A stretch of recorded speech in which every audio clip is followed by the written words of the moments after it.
Brian dan Sally mengenyam pendidikan yang baik. Mereka bertemu dan akhirnya menikah. Mereka memiliki pekerjaan yang baik. Brian memiliki jabatan tinggi di sebuah perusahaan multinasional, berpenghasilan besar, mendapat fasilitas dari kantor berupa mobil dan rumah. Mereka sangat menikmati hidup. Sering nongkrong bersama di coffee shop sepulang kantor, nonton di bioskop, mampu membeli baju dan tas yang matching, dan pergi berlibur sesekali. Tapi, kenyataan sebenarnya tidaklah demikian. Utang kartu kredit mereka terus menumpuk tak berujung. Setiap akhir bulan merasa kehabisan uang. Mereka memiliki barang-barang bagus, tetapi tabungan masa depan kacau balau. Brian dengan mudah membeli ini, tapi bukan ini. Tabungan 100 juta pun rasanya masih jauh sekali. Sudah kerja lebih dari 10 tahun, tapi belum sanggup membeli rumah sendiri. Masih tinggal di rumah milik kantor dan mengendarai mobil milik kantor. Tanpa disadari, keluarga ini menggali lubang kemiskinan. Keuangan mereka hanya cukup untuk membiayai kehidupan keluarga saat ini. Mereka harus terus bekerja untuk menghasilkan uang.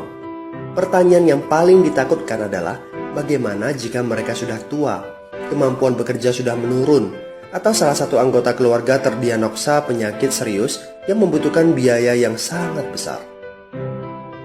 Apakah kehidupan Brian dan Sally mencerminkan kehidupan Anda? Apakah saat ini Anda memiliki penghasilan, tetapi sebelum akhir bulan sudah merasa kehabisan uang? Memiliki hutang berkepanjangan yang tidak ada habisnya? Memiliki barang-barang bagus, tetapi khawatir karena tidak punya tabungan? Memiliki hidup yang berkecukupan, tetapi khawatir tidak mampu menyekolahkan anak-anak dengan baik? Memiliki rumah tinggal, tetapi berkemungkinan besar harus menjual rumah bagus ini karena tidak punya dana pensiun? Jika Anda menjawab ya pada salah satu saja pertanyaan tadi, saatnya untuk memperbaiki diri. Mau jadi seperti apa kita ini kalau ternyata kita sebetulnya hanya gaya dari luar saja? Mau hidup kropos seperti ini sampai kapan? Aha, mari kita mulai menabung. Nah, apakah menabung saja cukup? Berapa banyak yang bisa Anda sisihkan untuk ditabung setiap bulan? Mari kita ambil contoh. Anda berencana untuk memiliki rumah dan mobil. Katakanlah harga rumah 600 juta dan harga mobil 200 juta. Jika Anda mampu menabung 5 juta per bulan, Anda membutuhkan 13 tahun untuk mendapatkan angka 800 juta. Masalahnya, inflasi membuat harga rumah dan mobil melambung tinggi. 800 juta akan menjadi 2,7 miliar 13 tahun kemudian, jika kita asumsikan rata-rata kenaikan barang 10% per tahun. Ini masih soal impian untuk membeli rumah dan mobil. Padahal, masih banyak kebutuhan lain yang perlu dipersiapkan jika ingin hidup lebih baik. Bagaimana dengan persiapan dana hari tua? Agar di saat tua dan tidak sanggup bekerja lagi, Anda punya tabungan yang cukup untuk kebutuhan sehari-hari. Asuransi untuk keluarga? Dana pendidikan untuk anak-anak? Dana tak terduga untuk keperluan dadakan jika dibutuhkan, seperti keluarga sakit, dan lain-lain.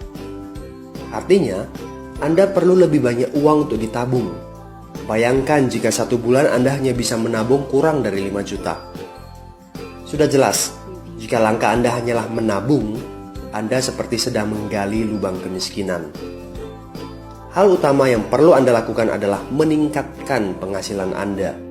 Anda mungkin bertanya bagaimana saya bisa melakukan itu dengan segala kesibukan yang saya miliki sekarang.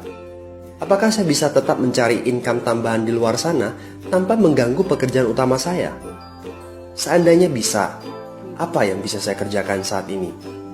Nah, langkah pertama yang perlu Anda lakukan saat ini adalah menghubungi teman yang menunjukkan video ini kepada Anda. Dia punya akses untuk jawaban dari pertanyaan Anda.